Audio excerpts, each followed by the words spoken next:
তো এর আগের পর্বে আমরা দেখেছি যে হাইট উইট আপনি কিভাবে কন্ট্রোল করবেন মাল্টিপল স্লাইডার দিয়ে। হ্যাঁ, এই যে হাইট উইট আপনি কিভাবে কন্ট্রোল করবেন, এটা কি আমরা এর আগের পর্বে কি আমরা দেখেছি। আর এই পর্বে আমরা দেখবো যে আপনি কিভাবে অপাসিটি কন্ট্রোল করবেন আপনার ইমেজটার, হ্যাঁ, স্লাইডারের মাধ্যমে। তো তার জন্য আমরা যে কাজটি করব এখন, আহ, আমরা জাস্ট আরেকটা স্লাইডার এখানে নিয়ে নিই, যেমন এখানে আমরা নিয়েছিলাম এটা, তাই না।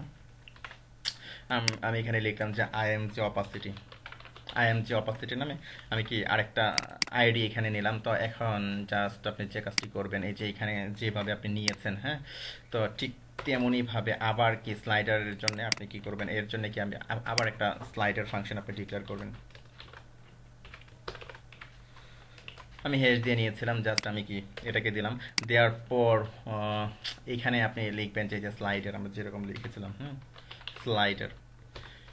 তো স্লাইডারের মধ্যে আপনি কি করবেন, এখানে আপনি প্যারামিটারগুলো এখানে দিবেন। তো এখানে একটা জিনিস অবশ্যই আমাদের মনে রাখতে হবে যে এখানে একটা ইমেজের অপাসিটি কিসের উপর নির্ভর করে, একটা ম্যাক্সিমাম ভ্যালু কি আর মিনিমাম ভ্যালু কি।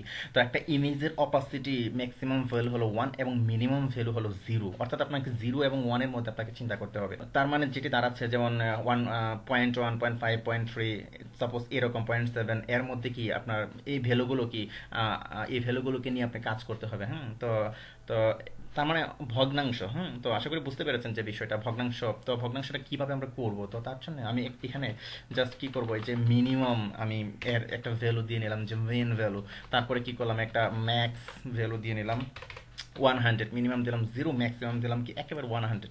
তো মিনিমাম যখন 0-তে থাকবে এটা ইনভিজিবল থাকবে, আর ম্যাক্সিমাম যখন 100-এ থাকবে তখন কি হবে, এটা ভিজিবল হবে। হ্যাঁ, সাপোজ ধরুন এই যে এটা মিনিমাম আছে, এটা একবার ম্যাক্সিমাম আছে, যখন এটা ম্যাক্সিমাম থাকবে তখন ভিজিবল থাকবে, আর যখন মিনিমামে চলে যাবে এটা ইনভিজিবল হয়ে যাবে। জাস্ট এরকম আমরা করতে চাচ্ছি। তো আমরা করে দেখি এগুলো। ওকে, তো এর ভ্যালু ভ্যালু প্রথম অবস্থায় কি আমরা 100% করে দিলাম ভ্যালু, অর্থাৎ প্রথম অবস্থায় কি কোথায় থাকবে, এটা এখানে থাকবে। এখনই দেখাচ্ছি 100% করে দিলাম, 100% হয়ে গেল। তো এখন আমি এটাকে সেভ দিই, সেভ দেওয়ার পর যদি এটাকে রিফ্রেশ করার পর এই যে দেখুন এর ভ্যালু কি 100% প্রথম অবস্থায়, অর্থাৎ এই 100% আমরা কি করে দিলাম ভ্যালু। আর যদি এখানে ভ্যালু 100% না দেই, হ্যাঁ, যেমন ধরুন আমি এখানে ভ্যালু 100 করলাম না, তো না করলে এটা কি হবে, এটা কিন্তু এইখানে থাকবে।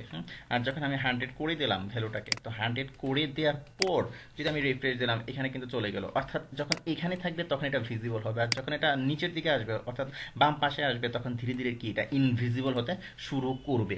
তো এখন যথারীতি যে কাজটি করবো, এই যে একটা কলব্যাক, অর্থাৎ এখানে আমি ফাংশন দেবো, ফাংশন স্লাইডের মধ্যে, হ্যাঁ, এই ফাংশনটাকে আমি কন্ট্রোল করবো। হ্যাঁ, তো এখন এই যে এই ফাংশনের মধ্যে, এই যে এই ফাংশনের মধ্যেই তো আছে, তাই না। তো এই ফাংশনের মধ্যেই যে কাজটি করবো এখন, এই যে সিএসএস এর মধ্যে আমরা কি নিয়েছিলাম, এই যে হাইট ওয়েট নিয়েছিলাম, তাই না। এখন আবার আমরা নেব যে ভার্ব, সাপোজ উপরে লিখে একটু এটা নিচে নামিয়ে দিই।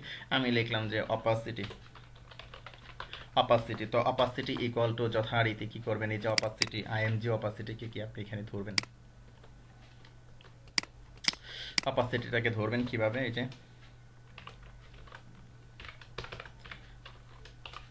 তো অপাসিটিটাকে ধরলাম, অপাসিটি, তারপরে লিখবেন যে স্লাইডার কি হবে ভ্যালু, অর্থাৎ স্লাইডার থেকেই তো স্লাইডারের ভ্যালুটাই কি করবে, অপাসিটিটাকে কি নির্ধারণ করবে। ওকে, তো দিলাম অপাসিটি ভ্যালু দিলাম। তো এখন যে কাজটি করবেন, এখানে কি করেছি আমরা, হাইট সিএসএস এর মধ্যে হাইট উইথ দিয়েছিলাম, তাই না। তো এখন আমরা সিএসএস এর মধ্যে আমরা অপাসিটিটা দিয়ে নেব। তো এখানে আপনি লিখবেন যে অপাসিটি অপাসিটি অপাসিটি অপাসিটি। তো এখন একটা বিষয় খেয়াল করুন, তো যখন এটা এই পর্যায়ে থাকবে এটা 1 অবস্থায় আছে, তাই না, আর যখন এই অবস্থায় আছে এটা 0 অবস্থায় আছে, কিন্তু এটাকে কি আমি 100% করে নিয়েছি। তো এখানে যে বিষয়টা হলো এটা ভগ্নাংশ, অর্থাৎ 0 থেকে 1 পর্যন্ত আমাদের চিন্তা করতে হবে। তো যার কারণে দেখা গেল যে এই ভ্যালুটাকে, অপোজিটের যে ভ্যালুটাকে, এটাকে যদি আপনি রিয়েল ভ্যালুটা পেতে চান, তখন অবশ্যই আপনাকে এই যে 100% করে নিয়েছেন, 100 দ্বারা আপনাকে ভাগ করে নিতে হবে এটাকে।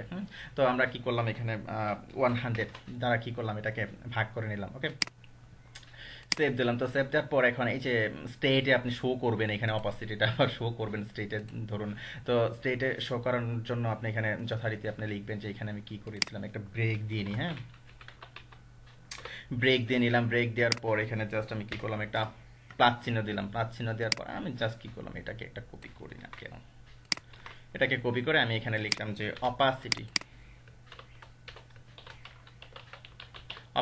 অপাসিটির মধ্যে আমি কি করলাম, এই যে অপাসিটি, আমি এখানে অপাসিটি দিয়ে নিলাম। হ্যাঁ, তো এটা পিক্সেল টিক্সেল কোনো কিছুই দেওয়ার কোনো দরকার নেই, আমি এটাকে এভাবে রাখলাম। ওকে, 100 দ্বারা কি ভাগ করে দিলাম। তো তো সব ঠিকঠাক থাকলে এটা রান করার কথা, তো কাজ করার কথা। তো আমি এটাকে রিফ্রেশ করলাম।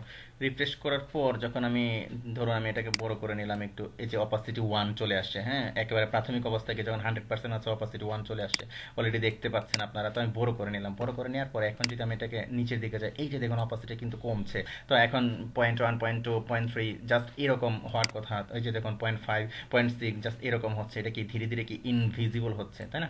এই যে ধীরে ধীরে কি আবার কি ভিজিবল হচ্ছে, এই যে ধীরে ধীরে ইনভিজিবল হচ্ছে।